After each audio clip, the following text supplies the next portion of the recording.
make a list of what's really important to you and be really specific of the qualities, physical characteristics, like what their family is like, what they do, like their personality.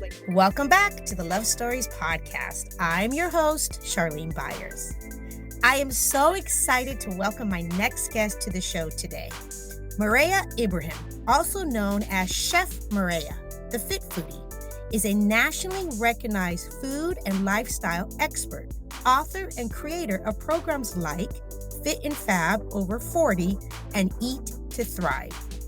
With her background as a chef, holistic nutritionist, and a brain health coach, she's passionate about helping others live vibrant, purpose-filled lives through faith, food, and wellness.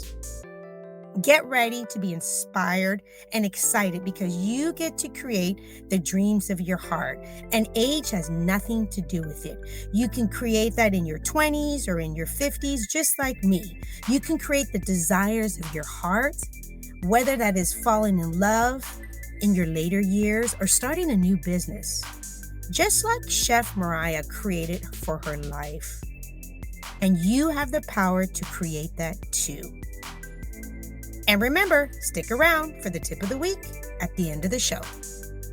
Welcome to Love Stories, a relationship podcast for successful women, where we talk about love, dating, relationships, and how great love stories are made. I'm Charlene Byars, and I'm so excited to share all the things that you can apply to create a beautiful love story of your own. Cheers to great love.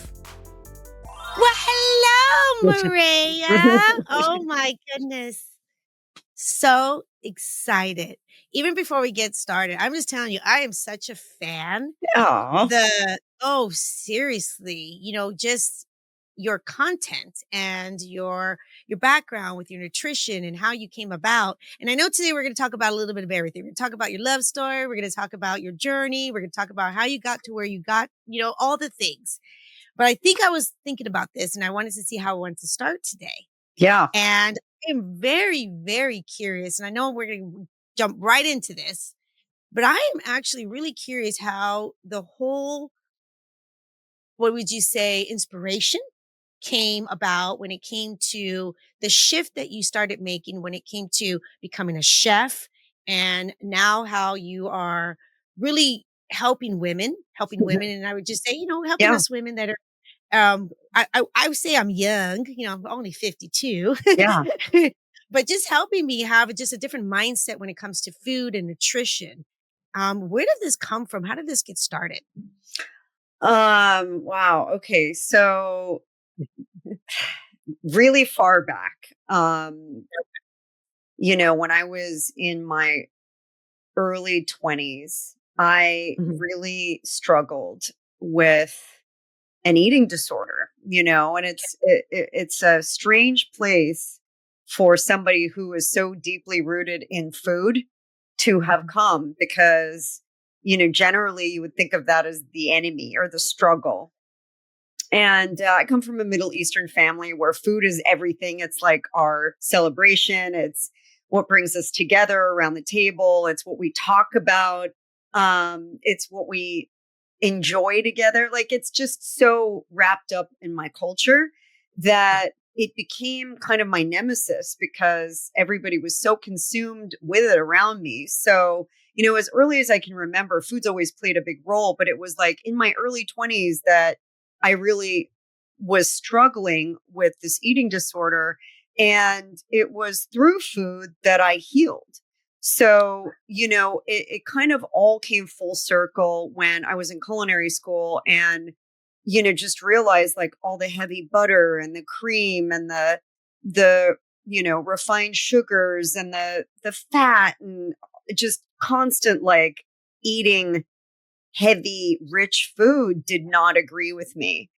And as much as I wanted to learn how to be a chef and to do it artfully, I was like, I'm going to get myself sick this way. Like I'm swinging from one side to another, really. So that's kind of what set me on my path towards more holistic nutrition. And really my point of view today is you can eat and enjoy all of the beautiful things that God created for us, but you can do it in a way that helps your body thrive and your mind thrive and your gut thrive and your relationships thrive and your relationship to yourself.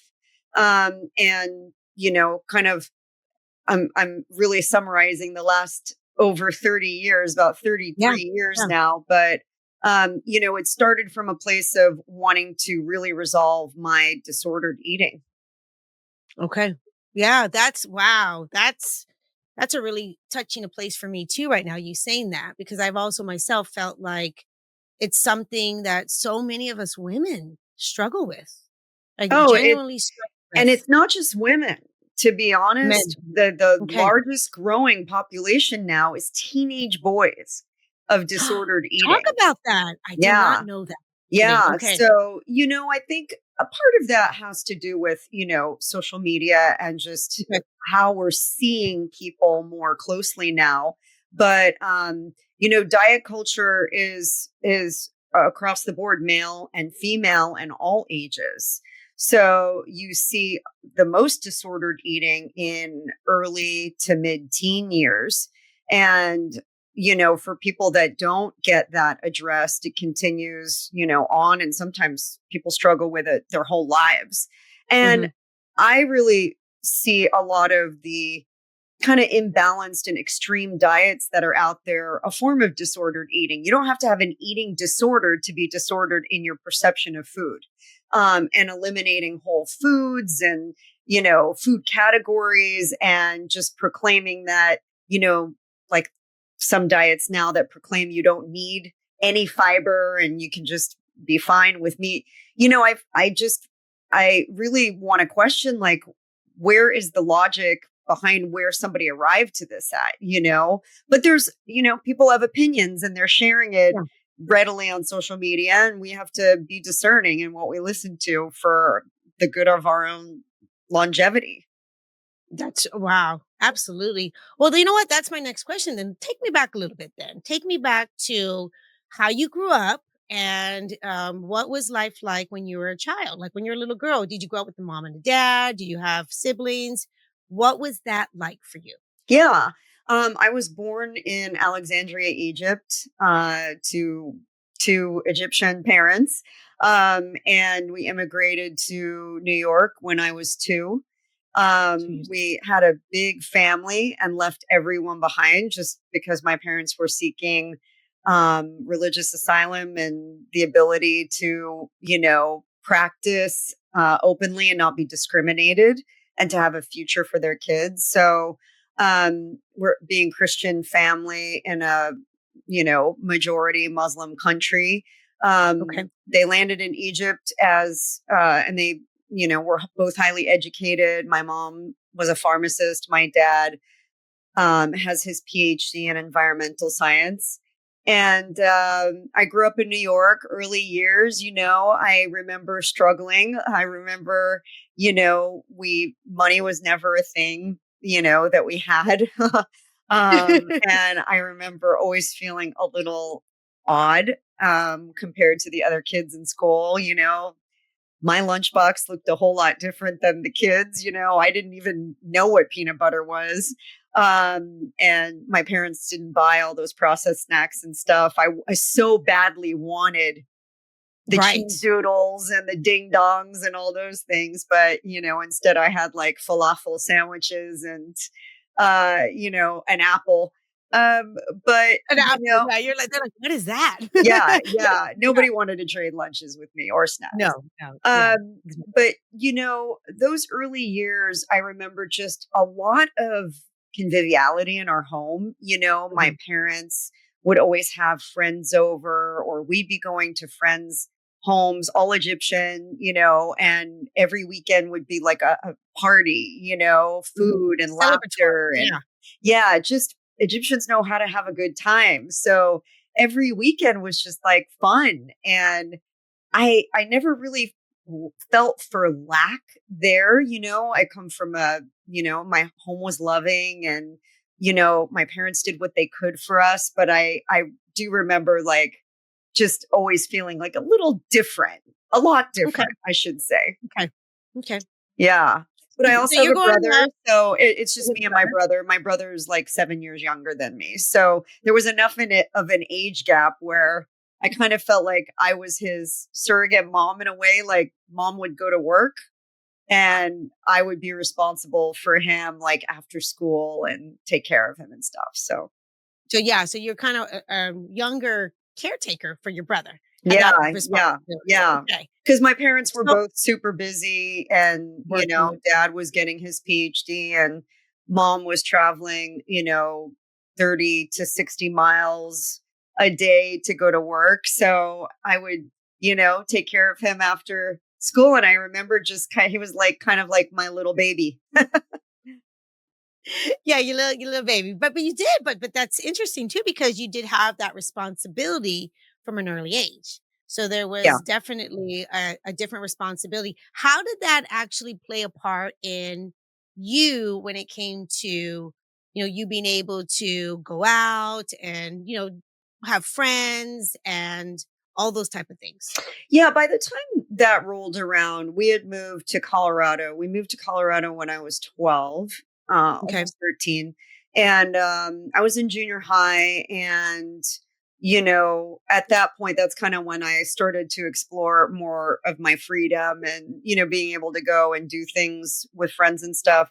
And I, again, never quite felt like I totally fit in. So, Hmm. I Hmm. was always kind of with the oddball group, during that time I was in the 80s and I would hang out with like the new wave, kind The of new punk way. Yeah. crowd and just little rebellious, a little, kind of alternative, I guess you could say. But Yeah. I always made good grades and, was a good girl until I got caught up kind of with the wrong crowd. Okay. Okay. So then you find yourself at a certain age, I think that's oof, sometimes, we get caught up in that wrong crowd. We don't even know Yeah. it at the time, right? Yeah. We're just having fun, right? We're just having fun. So where do you think then? So you're going through this life. It seems like already you had this loving family, you had some responsibility, but you had an opportunity to also kind of let loose, have a little freedom as a young age. Where do you think and what looking back, because I know I'm taking you back. Um, it started with your relationship with food. Yeah. When you said, yeah, I think what there was do a you really definitive marker actually, okay, and it was in junior high.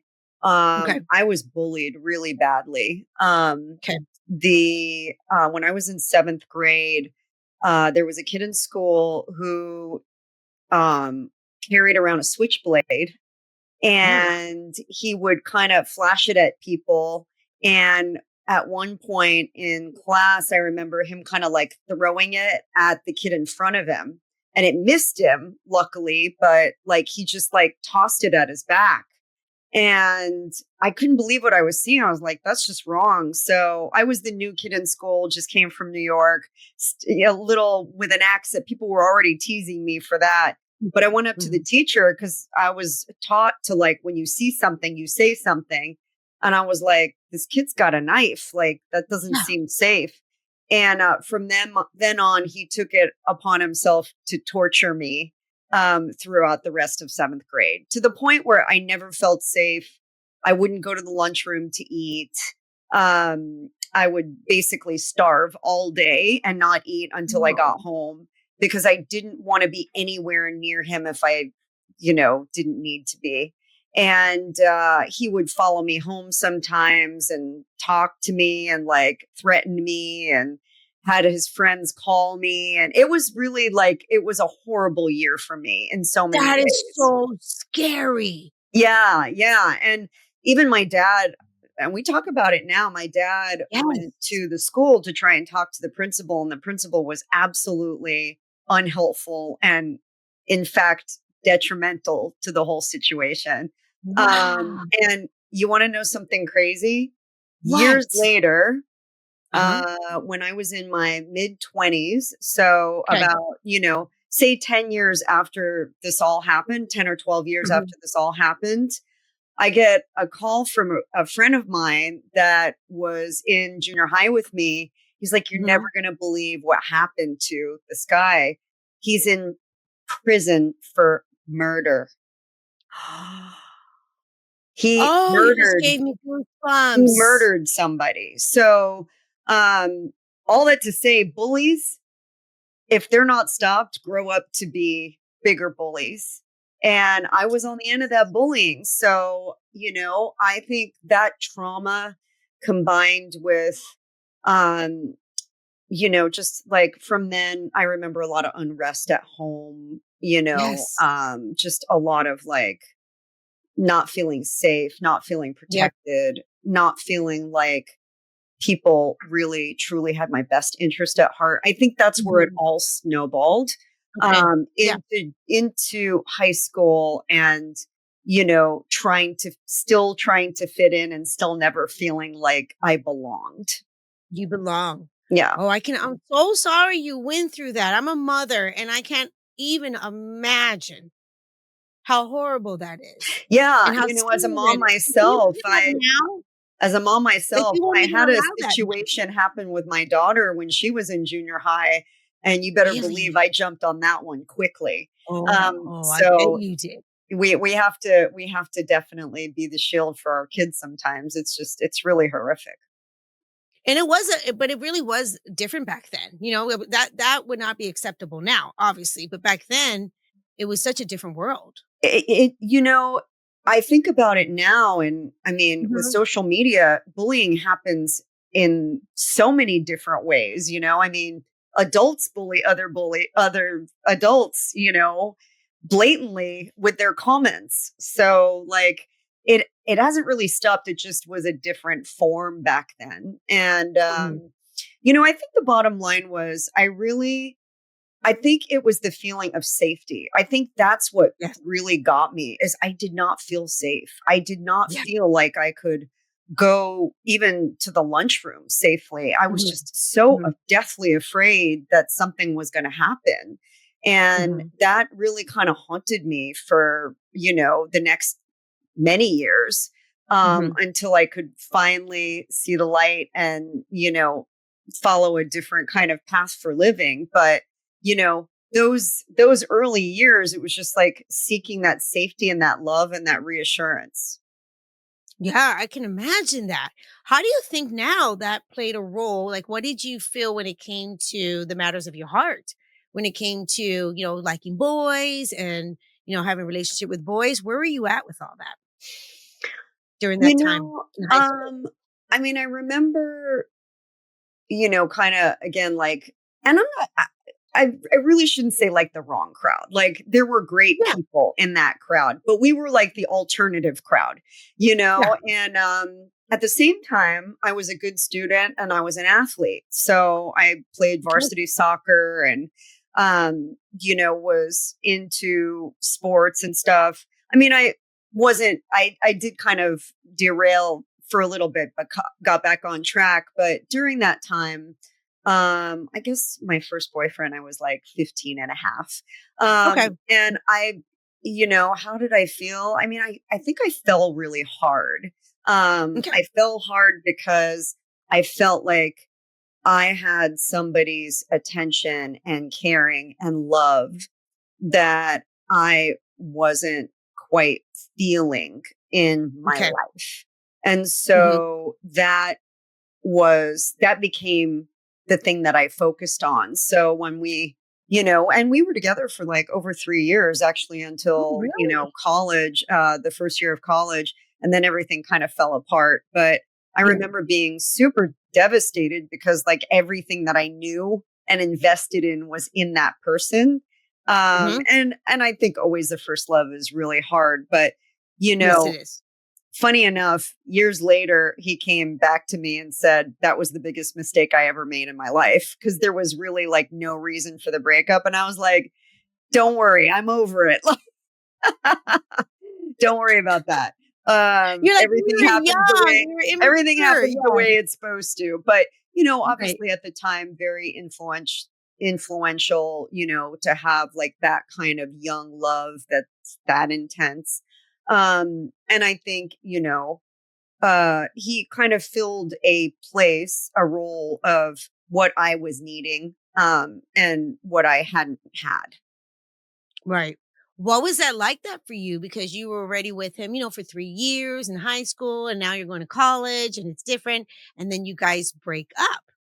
And Yeah. now it's like a completely new environment, right? It's a Yeah. completely new people. Yeah, it was Where were you at interesting. with that? Yeah, how did Yeah, you I when was you look pretty back? I was definitely pretty devastated. And I Mhm. remember, kind of spinning downward a little bit. And that's really like when my eating disorder, I think, got really bad. I mean, Okay. it was bad before, but it got really bad. I ended up transferring schools. I went to the University of Colorado in Boulder, transferred from Colorado State. And I remember like that's kind of when I really like got to a dangerous place in my weight. I Okay. was about 87 pounds.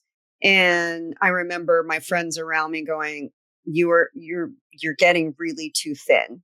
Okay. Um, Now and people are my starting to parents notice. They're were, starting to notice now. yeah, there's people were starting to notice. And, Okay. even professors kind of tried to intervene.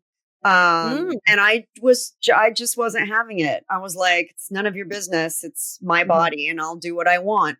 So I got very resentful and Okay. very like kind of started shutting people out that had anything to say about it. Okay. Um, and I guess I hit a critical wall. I remember the night very clearly. We went to see a live show, like a concert, and I remember just having a full blown anxiety attack. I mean, bad, like to the point where I felt like I was hallucinating. And my friends took me to the emergency room and the doctor just said you're having an anxiety attack. And, Right. after going kind of through a thorough report of my lifestyle, it was obvious like this was all pertaining to the lack of calories I was getting. I was getting about between 600 and 700 calories a day. So, yeah, it almost became a game for me. It was kind of like, Okay. how little can I eat? How little can I survive on? And I would literally count bites of things. I would count how many bites of rice I was having and how many bites of celery. And those are already like super low calorie foods, but I was counting how many bites I would have. And I would only eat like once a day and drink coffee the rest of the day. So Oh, dang. my nervous Yeah. system, my adrenal glands were just completely shot. So everything, my whole body was just like in lockdown mode. And Yeah. it just came to a screeching halt that night. And I knew I had to either get help or help myself. And to be quite honest, back then, I didn't have the money to get help, to get professional help. Nobody was coming to rescue me. And Right. so Right. I had to kind of pick up the pieces and with the grace of God, just really like started to turn my life around. Yeah. Let's talk a little bit about, thank you for sharing that seriously, because as we started this conversation and we talked about how food and so many of us can really have some form of, like you said, a eating disorder. And where do you think that stems from? Because, myself, I found myself also in a time in my life that definitely did not have a healthy relationship with food, restricting a lot of food, same thing, a lot of exercising, wanting to have like I almost felt like for me, my life was so out of control that that was the only thing that I can control, even though Yeah. it wasn't healthy for me. Yeah. Where, looking back now on where this starts from. Yeah. Well, you just hit the nail on the head. For a lot of people, it's control.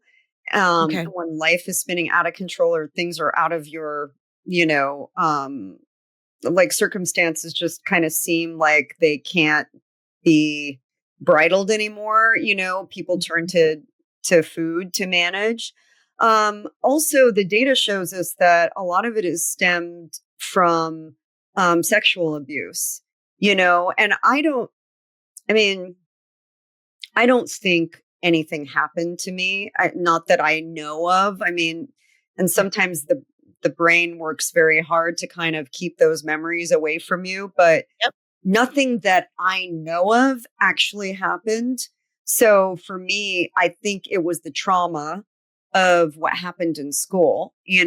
with this bully Yes. and the relationship between like not being able to eat and go to the lunchroom and like have a normal I did not have a normal junior high school experience because of that. And I Experience. really feel like that kind of robbed me of so many Mhm. things, like so many things that I could have been better at or that I could have, things that I could have avoided, and Mhm. I really struggled with that for a really long time and really resented that kid and the principal and all the circumstances around it, Um, so yeah, I think trauma in general Mhm. Uh-huh. usually is, kind of tease up some sort of disordered behavior, whether it's, an addiction to a substance or, a sexual addiction or, the denial of certain things. Like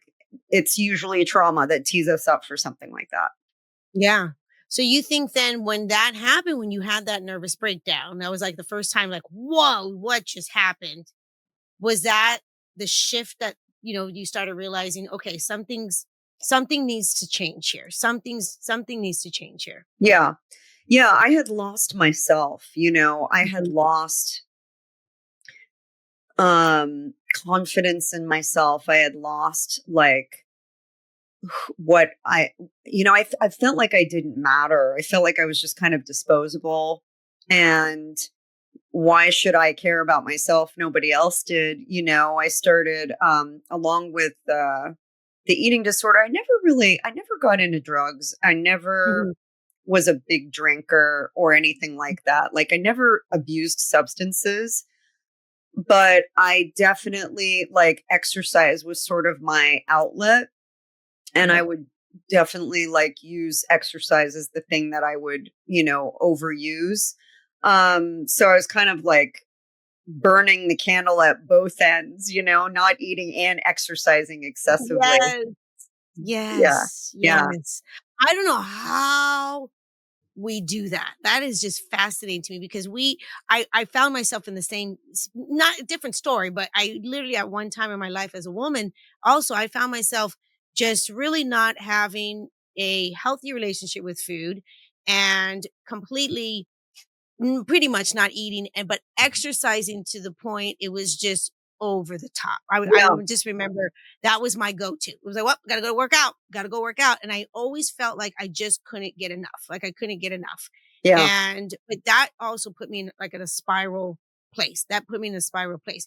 How did you then because you mentioned you like I really didn't have money, Charlene, to even get professional help, but you knew something needed to shift. You knew Mhm. something, your health so what started happening? Because I know what you do now, which is just fascinating and just amazing. This is already such an amazing story. Um, what started shifting in you that the relationship started changing? When I finished, actually, let me take you back to Okay. my last year of college. Okay. I decided that I wanted to go study abroad. So I had been studying Italian. I got a scholarship to go study in Italy. So I went and studied there for a summer. And I started to see things very differently in terms of a relationship with food. I really enjoyed just how much people enjoyed food there and how festive they would be and people sitting outside and enjoying and walking down the street with a gelato in their hand and just it just felt so beautiful and like so loving, like it was a wonderfully free relationship with food, and people just seemed so cool and loving and happy and joyful and Happy. like Yeah. just thriving, and I was like, I want to be like this. This is the lifestyle that I want, people just seem to be so much happier, and the quality of food is so much better, and things taste so much better. And I remember, going from being somebody that didn't want to eat anything to like the program, they offered breakfast, and then people would have lunch and then dinner. And I found myself just kind of like getting hungrier and Okay. allowing myself to eat with everybody and having breakfast for the first time and then walking and feeling better. And I was like, wait, something.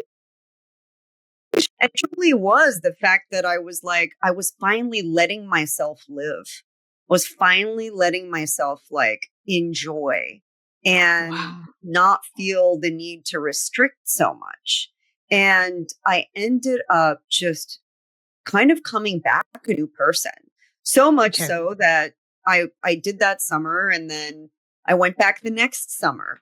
Okay. And I, reinforced all of those great feelings and reinforced the idea that, wow, I really like have this desire to learn about other cultures and know more about, even though I'm Egyptian and I come from a different culture, like I really Mhm. connected with Italian culture. Okay. And so that really started kind of my journey down the food road.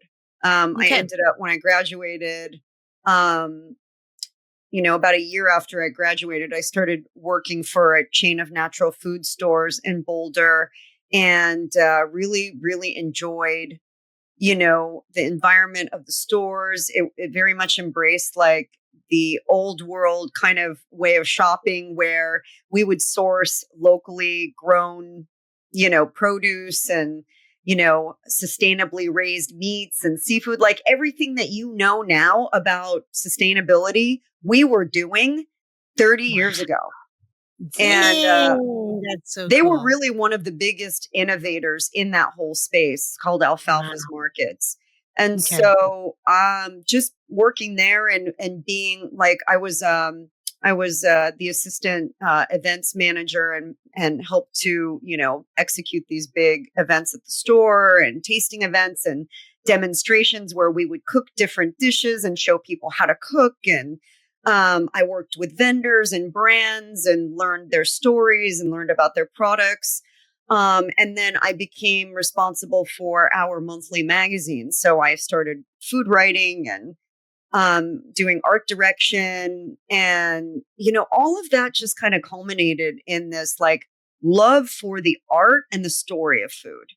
Okay. And, from there, I went to, cooking school and then got my nutrition certification. And, kind of the rest is history. But I think it was really like going to Italy and Okay. having this amazing experience where being alive felt like a celebration.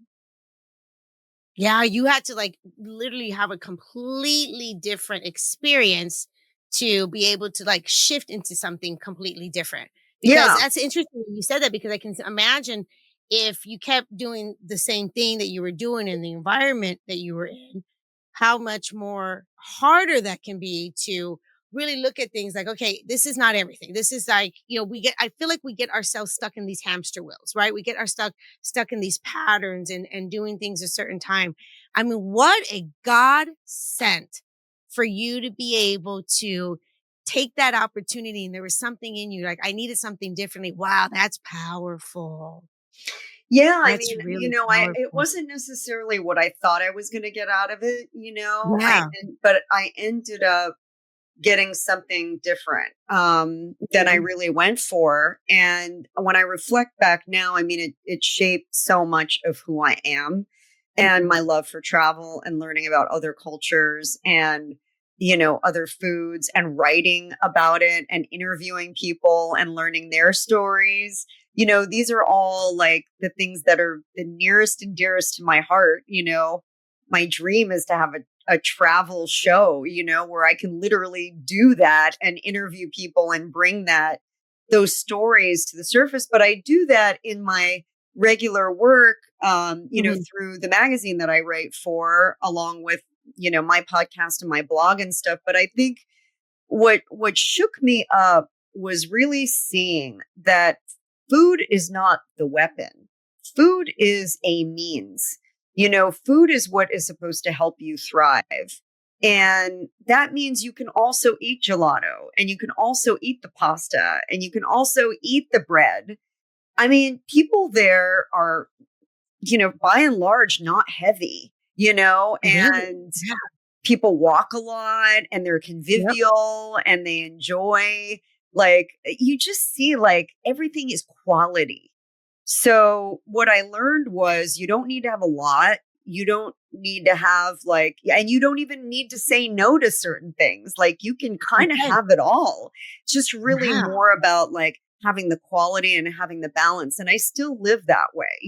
I still enjoy a gelato every once in a while, maybe not as Yeah. much as when I was living there and I was in my Yeah, 20s, yeah, but yeah. I still love a great plate of pasta. A good pizza, nothing better. But like I want it done like that, Yeah. other one. And I'd rather have one little piece than a lot of something that is just mediocre. So, I That mean, makes I think you end up learning what you love and the art behind it. And that to me is worth way more than feeling like this is just overwhelming and out of control. I can't eat all this. Mhm. Mhm. No, I can oh, wow, I can yes, yes, yes to all of that, absolutely, no, I wanna ask you this.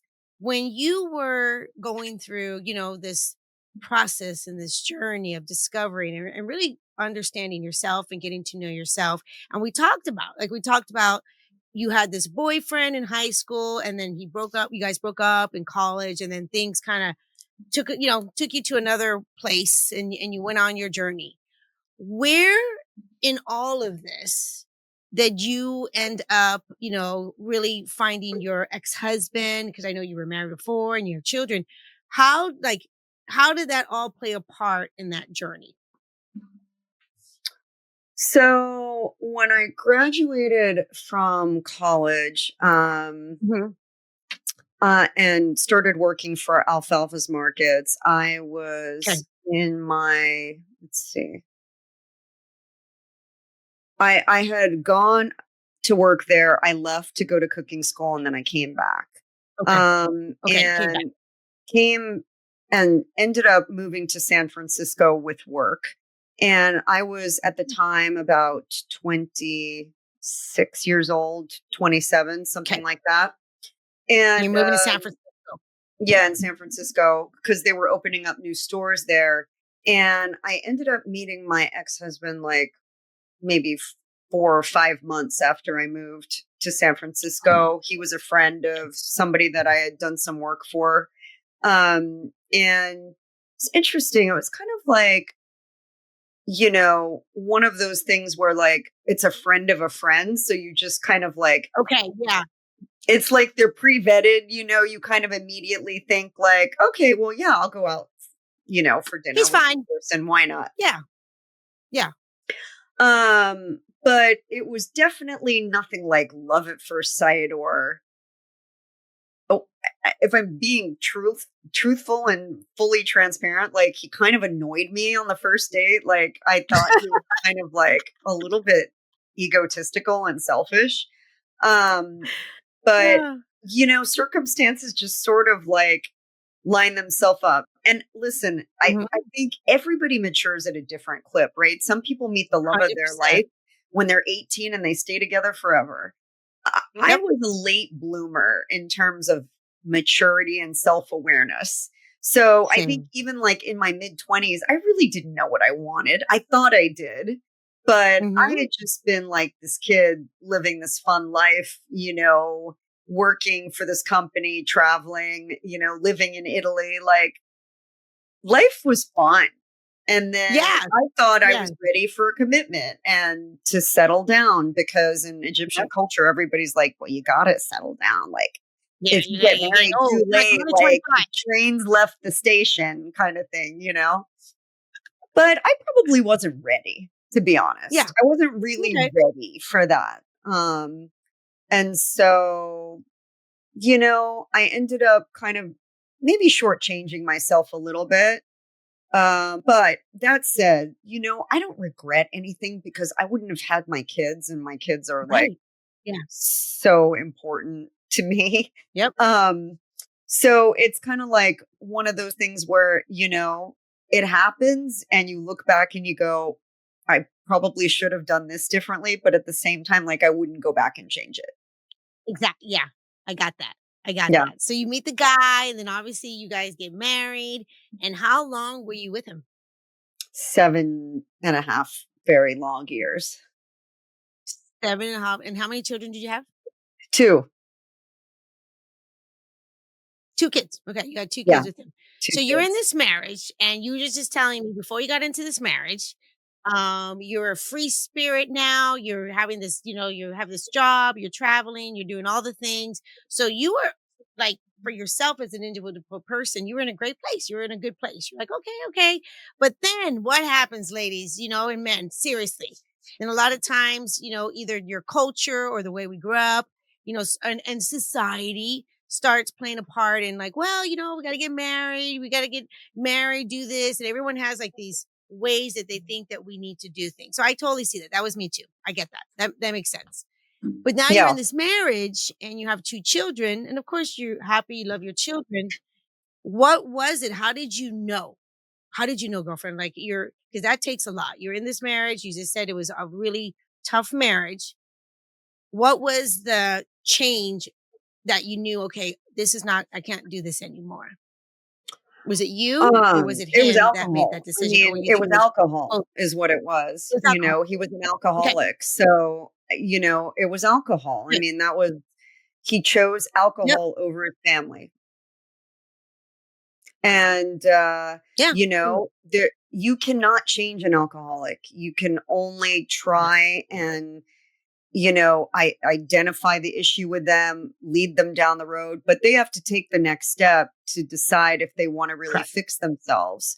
And he just was never willing to. He denied he had a Okay. problem for a long time, didn't bother him. So as long as it didn't bother him, didn't really matter. Didn't matter if it bothered me, didn't matter if his kids were, suffering because of it. So I Yeah. think a lot of that narcissistic kind of behavior was what I noticed early on, but just sort of turned a blind eye to.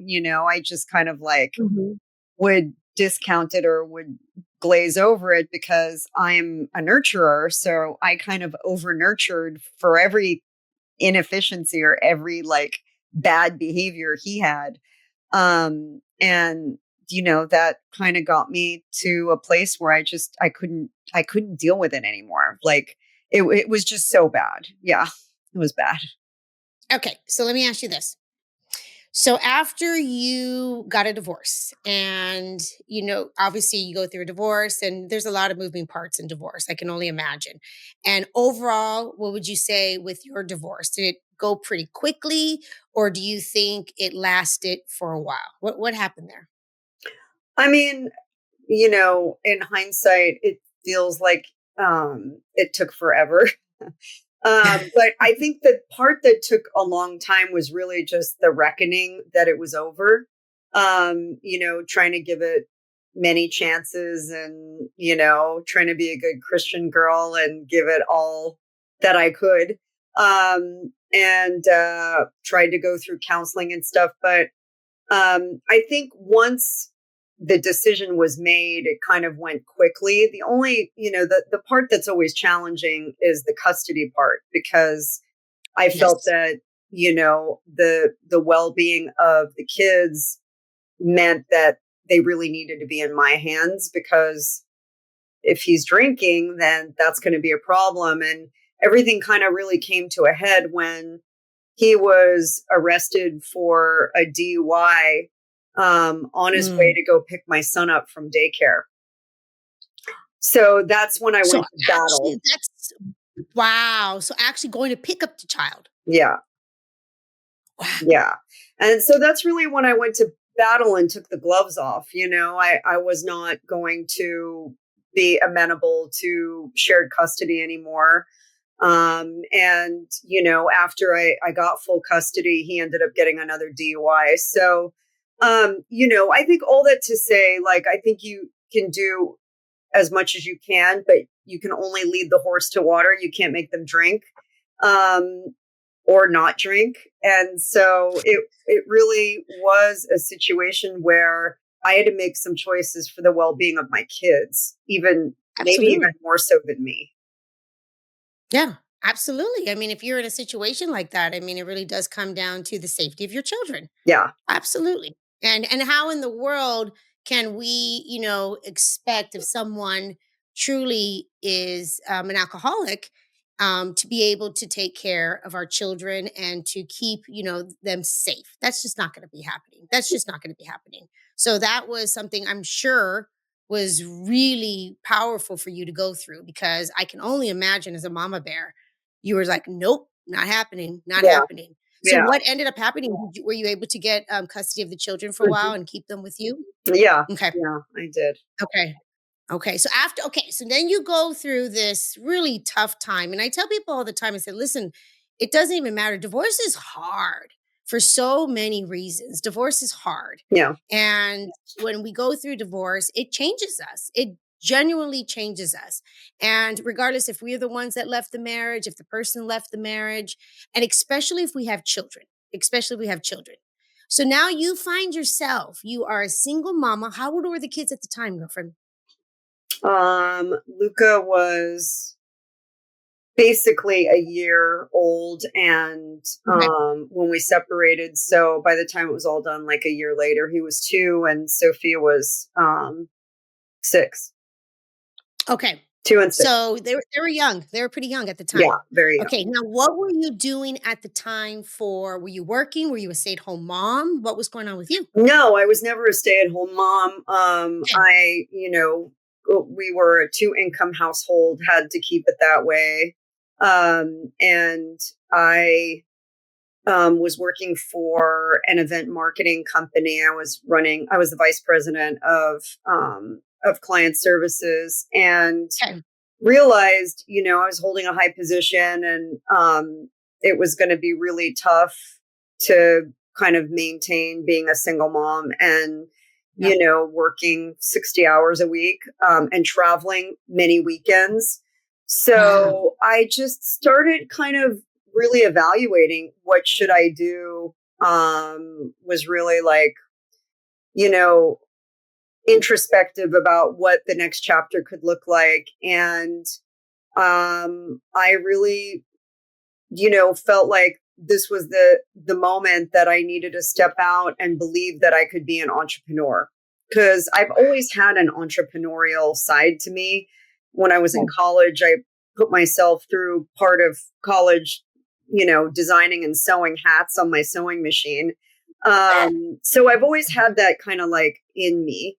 And my father had gotten cancer when I was pregnant with my son, Okay. and was I remember the doctor had told him to avoid all raw food, including raw produce, because of the risk of foodborne illness. And Oh, I remember going to my dad and saying, like, we should be able to create something to help you eat a salad safely. He was a chemist and professor of um, an environmental science professor. And with my food background, we merged our talents and created EatCleaner, which is a solution that we patented that helps to remove up to 99.99% of the bacteria that can cause foodborne illness, removes pesticide residue, and it helps your produce last up to 5 times longer. So we that's invented a product incredible. line together, and in the early days it was really tough because we kind of bootstrapped it, and Yeah. I ended up putting like my life savings on the line, and my dad also helped me. And for a year we bootstrapped, and then we ended up bringing on an angel investor. But those early days were tough. Like, I Yeah. had to short sell my house after the divorce. I moved back in with my parents.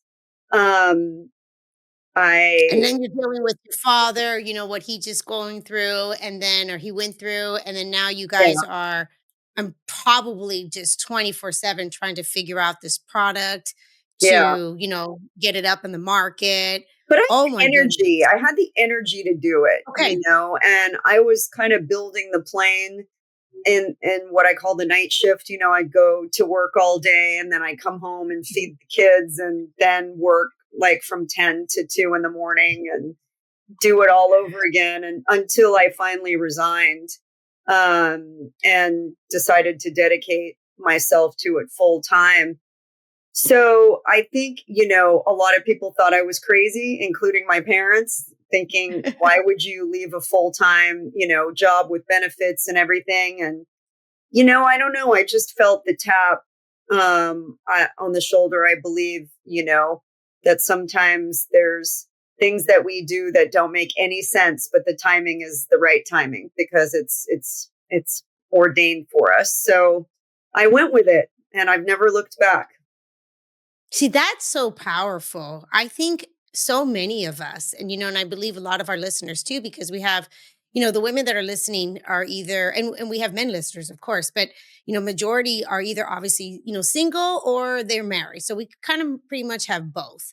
But there is times in our lives that there's this whisper or this moment that we're like, am I going to go right or am I going to go left? Am I going to like take the safe route Yeah. or am I truly going to push through the fear, push through whatever it is and go for it? Yeah. Seriously, what did it for you? Like, what was it in you that you were like, I'm going to go for it? I, remember having to ask for time off to go see my kids play sports or to go to a recital or, watch my daughter play, trumpet in her performances. And I just remember feeling like sometimes it would be really hard to do, or sometimes like I would just get a little bit of grief for it, or, this idea like there was no flexibility. Like people weren't working from home those days. I think That's right. there's a big change that's happened. I mean, we're talking 20 years ago. So, Yeah. like almost 20 years ago. So I just didn't feel like that was something that I could sustain. And the older they got and the more, finally when the divorce happened, it really just came to a head where I just felt like I want to be able to work smart, not hard. And, of course I worked hard. There was never starting a business is never easy, but I could do it on my terms. I could do it around their Yeah. schedule. I could do it when they weren't in my presence because I really wanted to be a hands-on mom. I never really had that in my life to, my parents, and they were doing the best that they could. But Yep. there was a lot of times I just didn't feel like I had a hands-on kind of relationship with my parents. So that was Yeah, 'cause important. you mentioned that your And that was parents, more remember, important than the money. yeah. Well, your parents, you mentioned that your parents, they were great parents and stuff like that. But I believe you said your dad was getting his PhD, your mom was traveling, Yeah. to work, Yeah. like 30, 40 hours. So they were always busy, always trying to, you know, provide for you guys. I get that. Exactly. I get that.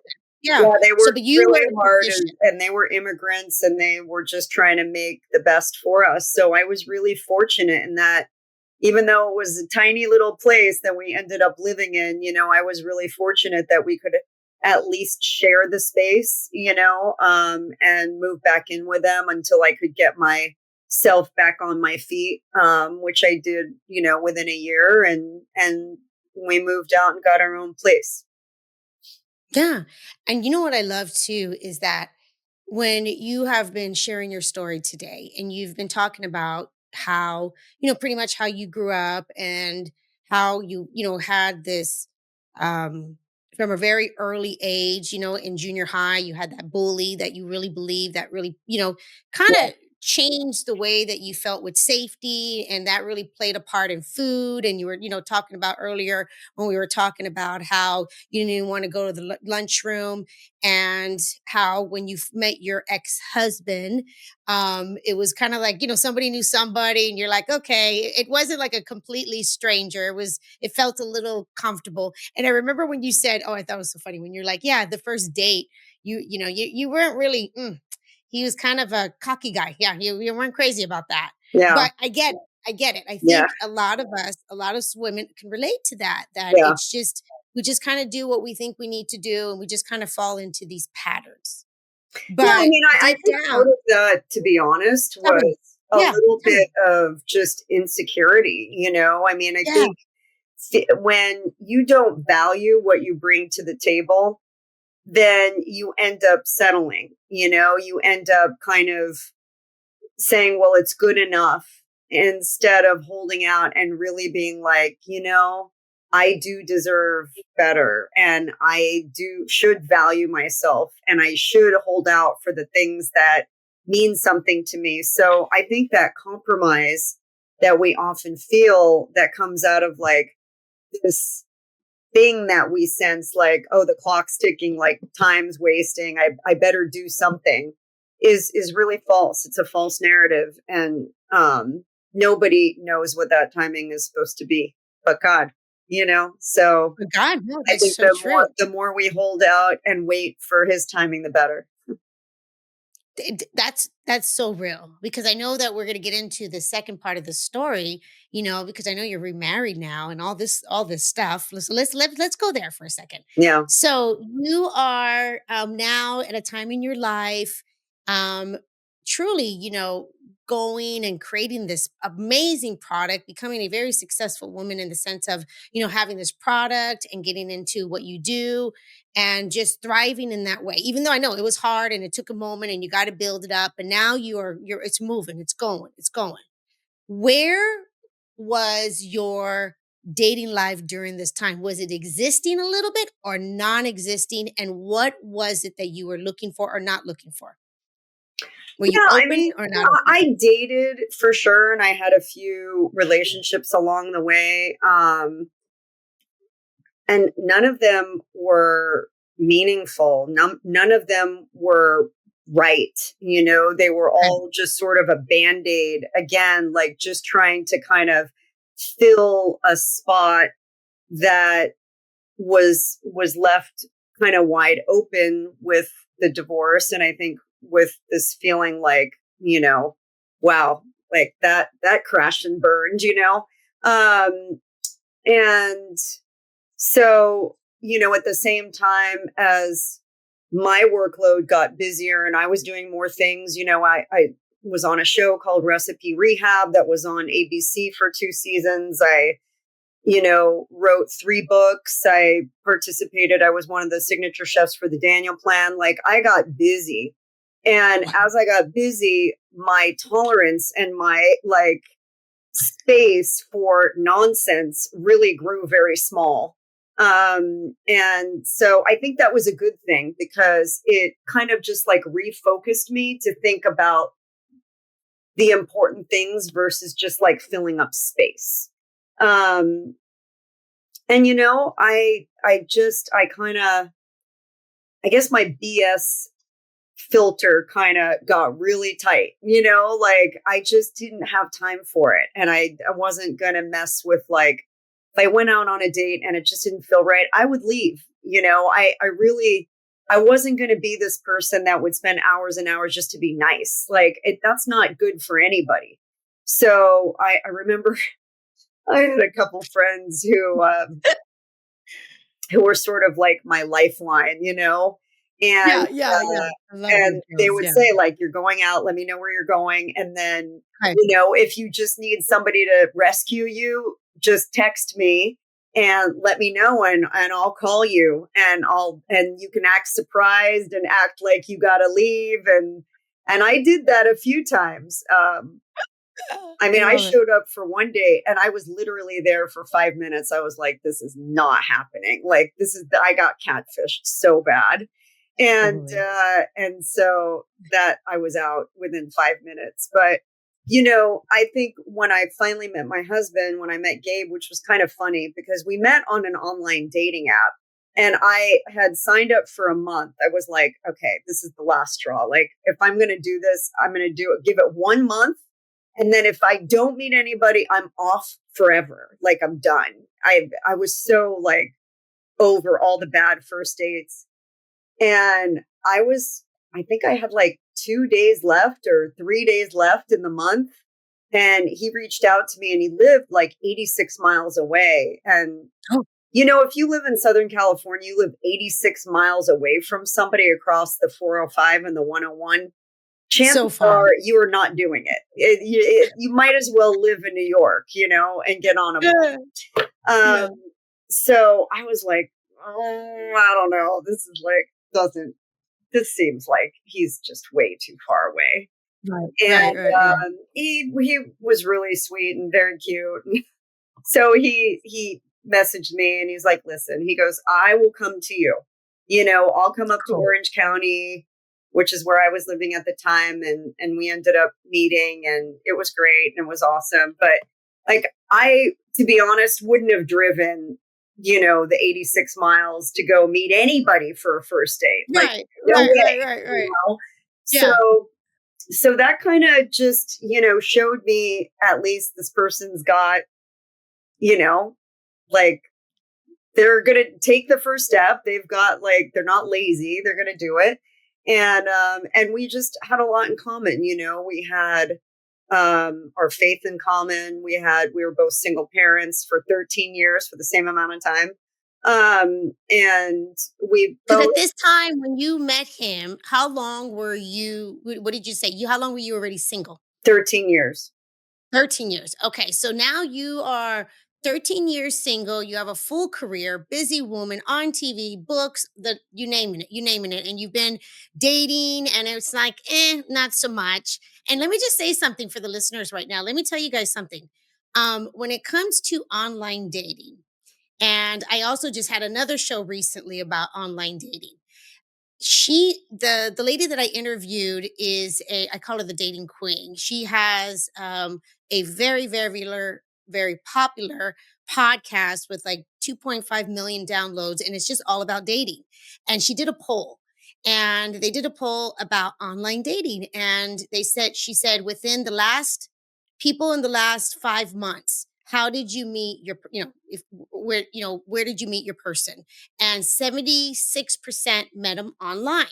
So what she told me, which is really cool that you allowed yourself to see this guy, because ladies, listen to this, because when she was telling me, the dating queen herself, Talia, she was saying to me, she said, she goes, believe it or not, it's the same people you're going to meet online. It could be the same people that you meet in person. Some are online, some are not. But the best part about online, it's just a tool that when you're online, you know that the majority of the people are there to look for someone. When you're trying to find someone in person, for the most part, you're not sure. You're not sure if that person's married. You're not sure, what that person is. So either way, it's good to put yourself out there for both. So I kind of love that put yourself out there online and keep going. What happened here? Mm-hmm. Yeah, I mean, I it's love scary. It's scary. It's not for everybody, and it. certainly, like, it seems strange that you would just like find a stranger, but you're right. Like, you can meet a stranger in a coffee shop. At least you're Correct. kind of like pre-vetting them. It's kind of like, you can talk to them beforehand. Like, we corresponded before we ever met. Love And it. then, meeting him was it's kind of funny because I'm 5 feet tall and he's almost 6'5". Oh So my goodness. immediately I was like, wow, he's really tall. And he's younger than me, and he had 3 children at the time, still has 3 children, but he was dad of 3. And this distance between us, and I was like, wow, this is like interesting. Like, there are a lot of great qualities, but I don't know how I feel about this. And I know it sounds weird because everybody would want somebody tall, but like it felt odd that he was so Okay. much taller than me, you know? And I was like, Have I you don't never know. dated a guy that tall? Because yeah, you're 5 feet? Yeah, I had never dated somebody over 6'2". So Okay. even just that little bit like felt like a big difference. Um, but all of these things were overcomable. And we ended up just really like connecting at a very soul level. And we dated for like a year, over a year and a half, like a year and 8 months before we got engaged. And it was interesting because we drove back and forth to see each other. We never lived together. Mhm. And we laughed today. We're like, man, we really must have been into each other because there's a long drive. And sometimes you'd be in traffic for Give me an three and a example. half, How long are we 4 hours. talking about? Okay, so 3.5 to 4 hours sometimes of a drive. Sometimes, like if it was really bad. Well, And let me ask so, you but we something. made Let it me work between us Okay, and, our 5 kids.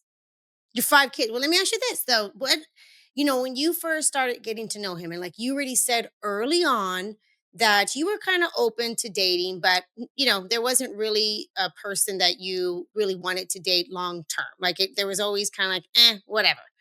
What so for the listeners right now, because this is the love stories.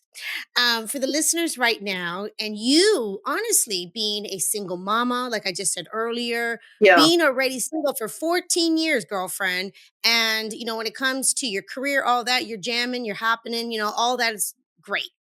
What now looking back was the difference with him? How did you know? What was the difference here?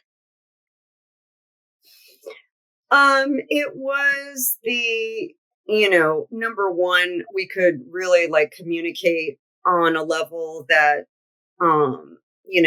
was fun and meaningful and soulful. I think having somebody that I could be equally yoked to was really important to me this time around. I didn't have that in my marriage prior. So it was like at the top of my list. And a girlfriend of mine told me, she said, before you start dating, she goes, make a list of what's really important to you, like, and be really specific of the qualities, physical characteristics, like what their family is like, what they do, like their personality, like be really specific. And I still have the list and Gabe checks every single one of them off. Like everything, and it just like I really recommend that to everybody out there because what it forces you to do is really think about like again, I'm not just settling. i'm Mhm.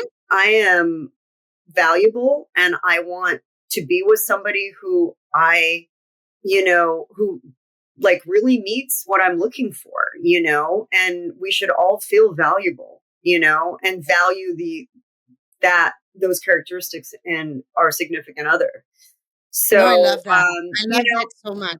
I think it's really important, that way you don't like just, and I'm not saying like they have to be perfect because no one's perfect, Nope, but I nope. think if you can check off a lot of the boxes, especially like the non negotiables, they have to be checked off. Like if you don't have standards, then you'll fall for anything, you know? Yes. Yes. Yeah. And you'll fall more for the external instead of for the internal and like how you actually feel around that person. This is why it's so, so important. And this is what I truly believe. And this is why I really honestly have created this show is to allow everyone to understand that great love is available for all of us. But, it really is up to us to be able to go through this process and really understand what that means for us as human beings. Like, seriously, for us as human beings. And when we are thinking of having a great relationship, of course, you want to be attracted to the person and all that. But sometimes we forget that sometimes attraction is not just immediately the physical part. The attraction is how you feel around that person, how if that person and you can actually have great communication, if you can resolve things and it doesn't have to be so explosive or all the things that we kind of forget about, but are the things that really genuinely will keep us together. Hmm. And when we have that type of mutual respect, and I love it that you said that. Ladies, listen, there's not going to be a perfect person. Of course not. No, but there should be. You should be able to be with someone that really, truly, genuinely just has that kindness for you, and you have that kindness for them, and be with someone that is willing to grow, and Yeah. they can actually see their faults. They don't think that, they don't have any faults. Like, they can see it. They can grow with that, because people do change a little bit. People do can have an opportunity to grow up.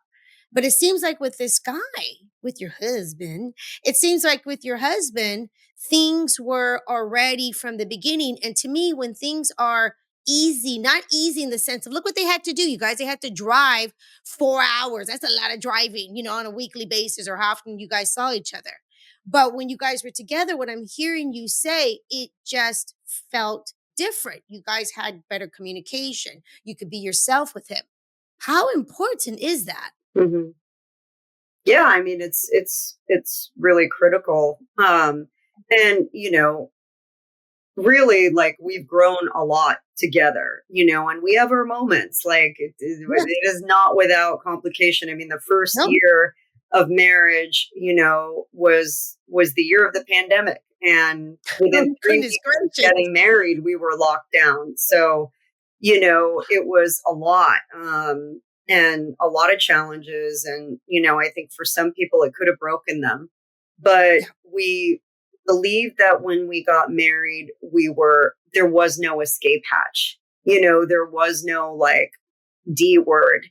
So we were going to make it work. We were going to go to counseling if we needed to, or we were going to, you know, do anything that we could, or anything that, we had to do in order to get through it. And I think Well, that's let me ask you this. Oh, sorry. important for any couple to really believe, Yes. like, there's no escape hatch. Like, unless something really egregious happens, like, we're in it. Yeah, you're in it. But let me ask you this then. Looking back now, and for the listeners that are listening to the story, and they're like, okay, I've been also single for a while, and I have children, and they find themselves, dating, falling for someone that also has children, but they're both in a different place in their lives. Maybe they've been married before and things didn't work out, but Yeah. they have children on both sides. What is some advice that you can give us that really helped you guys blending the family? Because I know that's a transition. I went through a transition like that too. But looking back now, what are some of the things that you and your husband did that helped the situation when it came to blending the family? Um, I really think that doing things together was really important. Like, we did just a lot of group activities together. And sometimes it was just like, silly things, going to the park together and playing different games, or, running around the backyard, or, some sort of like card game or board game. Like, it sounds so wholesome, but really, like, just having everybody interact with each other was really important. We cooked a lot together, obviously. Okay. Like, me getting, everybody into the kitchen and helping, so that everybody felt like they had a role, was really important. I think, having like and this is always going to be the case, but when you have a blended family, like, your significant other might not parent the same way you do, So I think having those discussions with them versus it being like in front of everybody else, to like really come to a place where you're coming from the same bench, because you never want to seem like you have different agendas, or like one child is being treated differently than another. Correct. So Right. I think that's super, super critical, and is just like an ongoing thing, because our kids are adults now, but they're still our kids. Yeah. Yeah. Yeah. Do you remember, like, look, I know I always bring you back because I think it's really good to hear the history to see where you came from to where you're at now. When you guys got together and you got married, when you guys got married, do you remember how old, because you had two kids, he had three. Do you remember how old the kids were at the time? Yeah. Yeah. Roughly? They were, Okay. Luca was, let's see, Luca was 14. My daughter was 18, almost 19. And then Okay. His 3. his, wait, yeah. Is that right? Yeah. And then the twins were 16. And Okay. then the oldest one was 20. So they were Okay. pretty young. I mean, everybody under 20. Everyone under 20. Yeah. And were they at the time, did they live half of the time with you guys and then half of the time with their other parents? Or did yours always with you and then his came back and forth? What was the No, they dynamics? were with us the whole time. Okay. The oldest one ended up moving out after about a year, but he was with us for a while. Okay. Okay. So you actually were able to, make it work and make it work, like you said. I know, and of course, everyone has their moments, but one of the things that I'm hearing you say when it came to a blended family is really understanding that everyone has a different style of parenting, but not only that, having that conversation prior to it, so you guys are on, the same page. We know where you both are coming from, and simple as it can be is what I hear you say is making sure that you guys do things together, bring them together, connect together, start that family. That's awesome, girlfriend. Mhm. Yeah. Yeah. That's really You good. know, and I think in the beginning there was just wasn't normal because there was a lot of fear around the pandemic and there was a lot of uncertainty and you Yeah. know my daughter was in college and then she had to go online and my son was really struggling because he didn't love online learning and it was really tough. I mean, it was tough, like things that are not normally Normal. something that people go through tough. Yeah. So Yeah. it was like compounded. So I don't know, like, if what we did was even right or even like what other people would do. I have no frame of reference. I just felt like we were just trying to like get by and survive. Mhm. No, I And love it. I think that's really healthy what you said, actually. I think that you guys really had the best interest of the children and you tried to do the best you can and bring them together. And it seems like, everyone's doing well now and everyone got through it. And how long you been married right now? we just celebrated 5 years in February. Oh, that's fantastic. Oh, Yeah. that's fantastic. Well, Yeah. this is what I want women to hear. Like seriously. And you are really honestly what we're looking at in the sense of you can be a single lady, you can be older, and you're not that old. I know you're, pretty young yourself, but you can be a lady that has had a good career, has children, maybe their first marriage didn't work out and still find love again. I love that you said earlier too that it's just really our expectations. And sometimes people find love later on in life, their true love. And sometimes, and I remember you said earlier that you felt yourself as a woman, you said, I matured later. I just matured later. I matured later when it came to, the matters of the heart. But is it possible? To find love? Yes, Of at any course. age. Yeah, of course it Yes. is. Yeah. I Yes. think a lot of that has, especially for successful women, I think we Talk get about it. into our heads a little bit and we expect it to look a certain way. Okay. We expect it to, and, again, like, and I just come from a background of faith where, I don't feel that I need to be put on a pedestal above my husband. We are equals in many I love it. ways. There are some things he leads, some things I lead, and we figure it out, And I think successful women can kind of get in their heads a little bit, like thinking, well, he needs to wine and dine me and he needs to take me all these places and spend all this money on me. And sure, that's nice, but that's like not a relationship. That's not what it's all about. If you don't have the same values and you're not like able, especially if there are kids involved, able to come at parenting from a similar perspective, it's not going Nope. to work. Period. Nope. I don't care how much he wines and dines you. nothing will overshadow that if you have morals. So, I just think it's super important that you go into it with an understanding of what marriage is. Marriage is not like, marriage is supposed to sharpen us and it's supposed to make us better. And sometimes that means like letting go of our own power play, and letting go Yep. of our own like feeling of having to dominate everything. Yep. And that's not easy, Nope. it's something I struggle with every day. I'm a go-getter. I've always been very self-sufficient, but there are things that if I don't let my husband take the lead, it upsets him and he feels emasculated. So like Yeah. we have to be careful of that. We have to really be careful of that. Oh, I love that you're saying that because it really does. It takes two. It takes two people to have, a true, genuine, successful relationship. It takes two people, to give, to be able to understand. I heard this one time. Sometimes, where everyone's always like the 80-20 rule, right? Well, sometimes your partner's only gonna have 20%, and sometimes you do have to, give more. And sometimes it just goes. It's not a 50-50.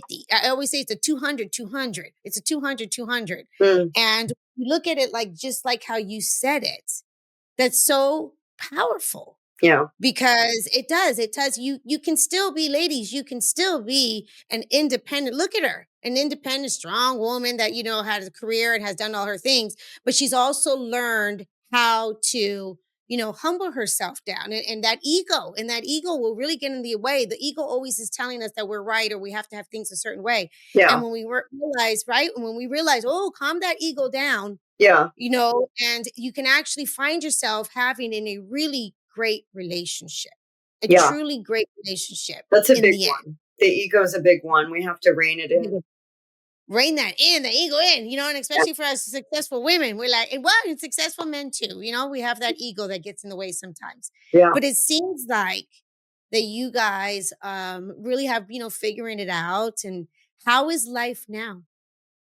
Life is good. We're in a little bit of a downshift season. I think we both feel like the most valuable things in life are experiences. So earlier this year, we made a commitment to, spend a year enjoying, more traveling. We Oh, spent a few weeks in Costa Rica. We're heading to Europe oh, this summer. We fantastic. are, all of our kids are either in college or working. And so it's kind of like we're sort of empty nesters now, Yes, and yes. uh, and still working, but not like feeling like work has to be the focus of Okay. everything right now. Yeah. And yeah, we'll just kind of see where God takes us. We want to serve more and give back and really walk in purpose. How big of a part, seriously, does your faith play in the success of your marriage? It's the backbone, It's the and we have to remind each other sometimes because again, like it's a iron sharpens iron. If we're not sharpening each other, it's really easy to fall into the suck of the world and Yep. what the world values. And I we really make it a point to pray together in the morning. We don't get Beautiful. every morning, but we really push for it.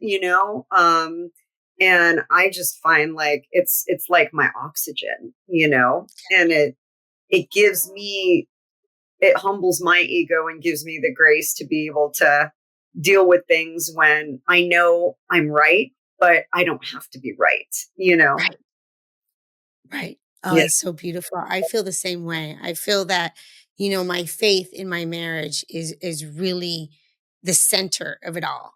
And when I get a little, going to the left a little bit, because I have my background's of a Cuban woman. And so when I get into that, I'm like, no, no, no, calm down. Yes. Yeah. Go Yeah. back, go back. And I think if I Yeah. didn't have that, if I didn't have my faith, if I didn't have, really putting God at the center of our marriage, I don't even know, where we would be today. I really Yeah. don't. Genuinely, I don't know because love is available. Love is amazing, but you absolutely need to have those core values together, and that's one of ours too. Yeah. Yeah, it's an anchor for sure. It's pretty beautiful. Yeah. How do they get in your world? Honestly, you're amazing. You guys get in her world because as we talked about earlier with how she helps women and people and not just women, men and women, but especially women that are older and our bodies are changing. And when it comes to the relationship that we have with food, how do they get in your world? ChefMarea.com is my website. That's where you'll find all of my resources, free and coach. Um, and I have a podcast also called The Real Dish that you can find. We've got, almost 150 episodes all about food and well being. And then on mostly Instagram and some Facebook, but mostly Instagram at Chef Marea. So your handle is at Chef Marea. Yeah. Okay. Okay, you guys get to and then you have books available, and where can they find your Yeah. books? Yeah. On Amazon too. You can find all my titles on Amazon. And some Barnes and Noble, I think, still carry my book. It's 6 years old now, so it's been out for a little while, but I think you can find it at some bookstores What still. was the name? What was the name of the book? It's Eat Like You Give a Fork. I love it. Eat like you give a fork. Oh my Yeah. goodness. No, well, this has been amazing. I appreciate you so much. Thank you for what you're doing. Thank you for your authenticity today. It was just an incredible conversation. Thank you, Charlene. It's been great being here. Thank you so much. And to next time, cheers to great love. Let's talk about the tip of the week, which is you don't need permission to follow your dreams. This week's tip is simple, but it's powerful. If it's on your heart, it's not random. It was placed there for a reason. And you don't need someone to validate it, approve it, or tell you it's okay. You get to give yourself that permission. Maybe you want to start a business. Maybe you want to be a stay-at-home mom. Maybe you want to share your voice online or become a speaker. Even if you have no experience, you get to do that. And I know it can feel scary, and I know it can feel like, who am I to do this? But the truth is, who are you not to? You were created in the image of God. That means you already have everything inside of you to begin. You don't need to be perfect. You don't need to have it all figured out. You just need to take the first step. So this week, I want you to ask yourself, what have I been waiting for permission to do? And then ask, what if I just said yes to it now? Because you're not too late. You're right on time. And the world is waiting for what you only can bring. That's a wrap. Wow. Thanks, Chef Marea, for such an inspiring conversation that we all have the ability to create the life of our dreams. And it doesn't matter how we grow up or the experience that we had or the age that we are, we still can create great love and we still can create the desires of our hearts. We just need to push through and believe and realize that it's available for all of us. Wow. Thank you, Chef Marea. If you're loving this podcast and these incredible conversations, please hit the subscribe button and leave a 5-star review. Don't miss an episode because each week I'll be bringing on guests and experts who will share their knowledge about love, dating, and relationships so you can apply it into your own life. I'll see you next week. And until then, cheers to great love.